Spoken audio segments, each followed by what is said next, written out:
Well, Razorback fans, it's a pretty quiet time for Razorback football, but there's something that I feel like needs to be the goal for Razorback football and Sam Pittman here during the summertime. Well, let's talk about it on today's Locked On Razorbacks podcast.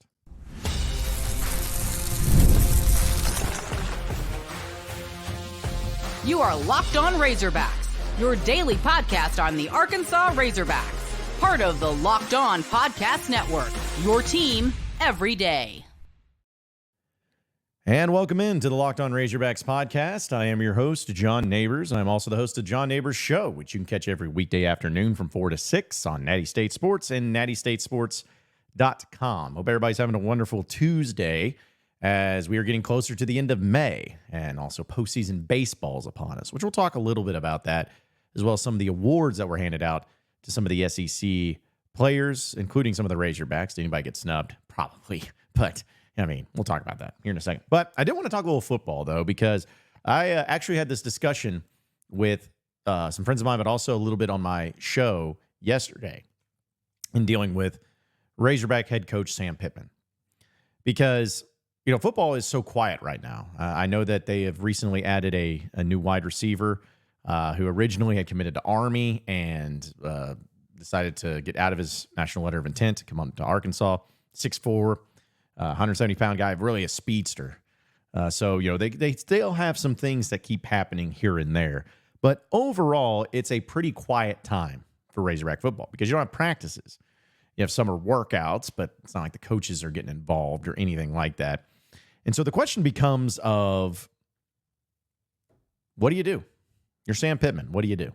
What are you doing during this time? Now, let me be very clear that this is something to where I know Sam Pittman is working. Sam Pittman is a lot of things, and people have been critical about him in some capacities, in some ways, in some cases, rightfully so. But the one thing that Sam Pittman, you can never say is that he's lazy. The guy's always working. And he's putting in the work, and he's never going to not be putting in the work. It's just what he does as a coach. So I want to be clear about that. But it is a time now where it makes you wonder, what's he doing? Because I think about to just Razorback football in general and coaches that have gone into certain years where, I don't want to call them lame duck coaches because I don't think Sam Pittman is that, but into a crucial year for their job status. Most coaches enter into that when they've been at Arkansas. And in a lot of cases, it makes it really tough if you're one of those coaches entering into a do-or-die year to say, recruit for the future with high school players and everything. I'm not saying Sam Pittman's not doing that. But it always made me wonder how difficult it must be. Because you know if you're going into these players' houses and trying to get them to come to your school, in a lot of cases, they're going to be having other schools recruit against you saying, hey, that, you know, Sam Pittman's talking to you. That's all well, good, and great and wonderful, but he may not even be there next year. And so you get that negative recruiting. And then if players ask you, well, coach, can you guarantee that you're going to be my coach when I get there next season? It's a tough question to answer. So that's what makes it really tough to try to build to the future and try to recruit, at least at this point in time. But the transfer portal's definitely helped that. And I think it's changed a lot of things. That's usually what a coach would be doing or should be doing around this time frame. But to me, I'm looking at Sam Pittman, and again, he might be doing these things. He might be doing this. He might be going through and hitting it even harder than I even imagine. But when you think about Sam Pittman and something that he can do and develop as a coach when he doesn't have a team to coach right now, what would you want it to be? Well, here's my goal for Sam Pittman. I am a huge fan of his. I've been a fan of Sam Pittman. I'm not saying he's the greatest coach ever. I'm not saying that he's, you know, doing just fine and no matter what happens this year, then he's going to keep his job. I don't misconstrued. But I do root for Sam Pittman. I root for him to succeed at Arkansas. I think he loves Arkansas. He loves the job. He loves the Hogs. And I think that he's done a lot of good things since taking over and bringing Arkansas out of the abyss that they were in, although feels like sometimes they're kind of in it right now. But The one thing, though, that I have always kind of not really enjoyed about Sam Pittman's tenure at Arkansas has been in-game situations, in-game awareness, in-game decisions. Now, he can coach. He can coach offensive line. He can recruit. He can do a lot of good things. And I do believe, whether it's to his detriment or not, when he hires coaches, he allows them to coach. He doesn't worry about his ego getting in the way. He doesn't worry about what's like, oh, my way or the highway. I need to make sure I get credit. He's like, hey, I'm going to do my job, but when I hire you, I want you to do your job. So again, sometimes it's worked out, sometimes it's not. But it's the in-game stuff that I think Sam Pittman has sometimes fallen short. I thought that when Barry Odom was his defensive coordinator and a guy who had head coaching experience, especially at a major level like the SEC, it helped Sam Pittman a lot. But when that went away, and I think last year, I'm not saying that's the reason they went 4-8, but it certainly didn't help. There were times in games where the team just wasn't either prepared, they were not motivated and energized, they weren't whatever. And then on top of that, time management, timeout management, decisions, whether to kick field goals or not, like simple things like that, just really were not great. They were not evident. They struggled a lot of times, and it made it really frustrating to watch. But I'm hopeful that with Bobby Petrino now being the offensive coordinator for Arkansas, and as we know, a very well-established head coach for many years at the highest level of college football, I'm hoping that Sam Pittman, during this summertime, can really lean into that and develop that. I'm not using that or saying it as an insult. I'm saying that if there was one thing that me as a spectator, as me as someone who's been watching, if there has been one thing about Sam Pittman that has been fairly criticized, it's been those things, the in-game stuff. Game day even, again, leading into the game, not having the team fully ready to go in the beginning, maybe not having the energy, maybe, being lackadaisical, taking a while to get going. That's not the identity that you want to have, and it's definitely not the identity of what is a quality team. So I want to see that worked on. Going through and scouting and film watching and all of that is important. But looking at opponents, looking at deals where it's like, all right, well, hey, when we go up against this particular, if we go up against Oklahoma State in game 2, and we know this about their defense, or we know this about their offense, whatever it is, and on this particular play, and then maybe this goal line situation, maybe it's 4th and 3 from the 13-yard line. Do we go for the field goal? Do we go for the touchdown? Do we run a pass? Do we want to run? What do we do here? Like, go through the scenarios and ad nauseum and just boom, boom, boom, boom, boom, boom, boom, over and over and over again until it becomes almost second nature. To me, that's the greatest goal, and that's the greatest thing that Sam Pittman can do as the head coach this summer. Now, I think that during the season, it'll be crucial too, so don't get me wrong. It's not like it just goes away. But if there's a coach that I feel like can make changes and adjustments, and this is what I really want to emphasize here too. If there is a coach, head coach, that can make adjustments and make changes to make themselves better, it's going to be Sam Pittman. Think about that. Coaches are the ultra egomaniacs, control freaks. And in some cases of high-level, high-end coaches, Nick Saban, for example, when it's his way or the highway, it's because he has success, he knows how to do it, and it works really well. But every coach has an element to that where it's their way or the highway, but some of them can be successful, some of them cannot be. Sometimes it works, sometimes it doesn't. But when the times that it doesn't, it's usually because the coach is not selfless enough to say, you know what, I may not be good at this. I may not know what this is about. Maybe I'm wrong about this, so I'm going to change it. And that's what gives me hope for Sam Pittman, is that despite all of his faults, he has been a coach, and he has proven to be a coach that has changed. And he's willing to change if it means making something better. So I am hopeful that this summer and during this offseason time, that Sam Pittman is doing the things that he saw and that he understood from last year that were mistakes, working on those and leaning on coaches, particularly in this case, Bobby Petrino, to say, hey, let's make sure we're on the same page here. Let's make sure we're all on board. Make sure we're doing the right things. If we do that, we're going to be fine. We're going to make it work, and we'll be a much better football team. That's what I'm hopeful for. Easier said than done, but still hopeful. All right, folks, when you're hiring for your small business, you want to find quality professionals that are just right for the role. That's why you have to check out LinkedIn Jobs. LinkedIn Jobs has the tools to help you find the right professionals for your team faster and for free. LinkedIn isn't just some job board. LinkedIn actually helps professionals get hired, so you just can't find those anywhere else. Even those who aren't actively searching for a new job but might be open to the new perfect role, that's what LinkedIn does. In a given month, over 70% of LinkedIn users don't visit other leading job sites. So if you're not looking on LinkedIn, you're looking in the wrong place. On LinkedIn, 86% of small businesses get a qualified candidate within 24 hours. Hire professionals like a professional on LinkedIn.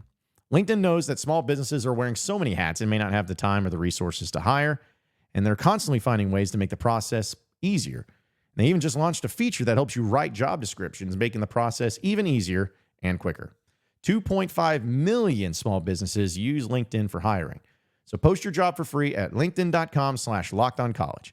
That's linkedin.com/lockedoncollege to post your job for free. Terms and conditions do apply.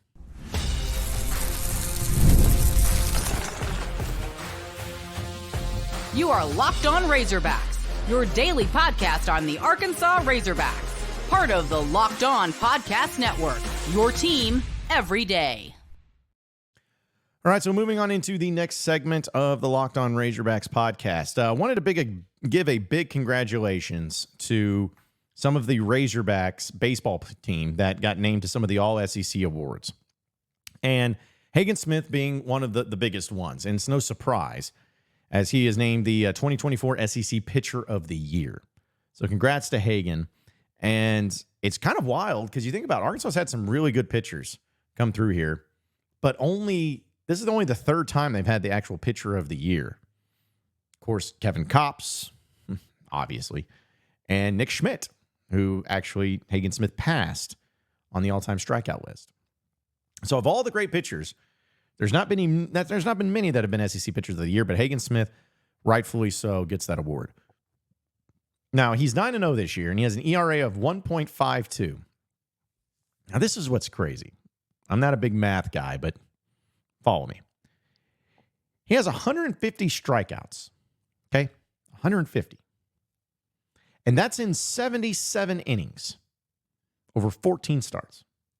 150 strikeouts, 77 innings. So, folks, if you average that, that's pretty much 2 strikeouts an inning for Hagen Smith. That's what he's averaging this year. 2 strikeouts an inning. Insanity. But to add to that, you say, okay, well, what's he done in conference play? Well, how about this? 7-0 in SEC play, 1.35 ERA with 110 strikeouts in 60 innings with 10 SEC starts. 10 SEC starts where he averaged 6 innings per start and had 110 strikeouts. Slightly below averaging 2 strikeouts a game, but pretty much right there. So it didn't matter if he was SEC play or non-SEC play. He killed it. He had 11 double-digit strikeout games this year. 11. When I read those numbers, it's just way too absurd. But I really hope that he ends up being a high draft pick, which I think he will be. And also, he's this year, he's second nationally in strikeouts, 4th in WHIP, and 12th in victories. So, yeah, not surprising at all for him to be the Pitcher of the Year. So, besides that, though, Arkansas did not have another first-team All-SEC player. Did not. They did have, congratulations to Peyton Stovall, as well as Vahiva Aloy, both being All-SEC second team. Freshman All-SEC team, Gabe Gackle and Nolan Souza, no surprise. And then the all-SEC defensive team, it's no surprise, but at least it is still annoying. Jared Sprague-Lott, who tied with third base Mitchell Daly of Kentucky, both third basemen on the list. And then Peyton Holt, who also tied. It actually doesn't just know who he tied with, but he did tie with one of either Kavarius Tears of Tennessee or Jace LeVaulette from Texas A&M. So, ties. So dumb. Anyways, I don't really feel like Arkansas got any snubbery in this. I mean, yeah, what I felt like, one of these players could have been a little higher up. Maybe Arkansas could have had one more first-team All-SEC player, maybe, but still, I think it was about right. And I think that might be one of the craziest things, because if you think about it last year, folks, Arkansas also did not have a whole lot of first-team All-SEC players. In fact, they had so many guys injured that they couldn't. I mean, so they didn't have much. But yeah, in back-to-back years, they've won the West. Back-to-back years, they've won 20 SEC games. And back-to-back years, they're going to be national seeds. So whatever it is or whatever goes on doesn't necessarily change everything, because even if they don't have the award-winning talent like some of the other teams do, they are still highly invested, highly talented, and a high-quality team that just continues to win. And you got to give them a lot of credit, and credit is due on that. We'll also talk about a little bit about the SEC tourney here in just a second, folks. But I got to say, wouldn't it be great if you could see all of your investment and retirement accounts in one place? Well, with Yahoo Finance, you can consolidate your views from multiple accounts into one hub and access the expert analysis that you need to tend to your entire portfolio with confidence. So, for more than 25 years, Yahoo Finance has been the brand behind every great investor. And whether you're a seasoned investor or you're looking for that extra guidance, Yahoo Finance gives you all the tools and data that you need all in one place. They are the #1 finance destination, producing a holistic look at the financial news cycle, including breaking news, original editorial perspectives, analyst ratings, independent research, customizable charts, and so much more. Securely link your brokerage accounts for a unified view of your wealth, including 401k and other investments. A comprehensive perspective is what sets apart great investors, and it's how Yahoo Finance ensures you have the great insight that you need to look at your wealth in its entirety. So for comprehensive financial news and analysis, visit the brand behind every great investor at yahoofinance.com. The #1 financial destination, yahoofinance.com. That's yahoofinance.com.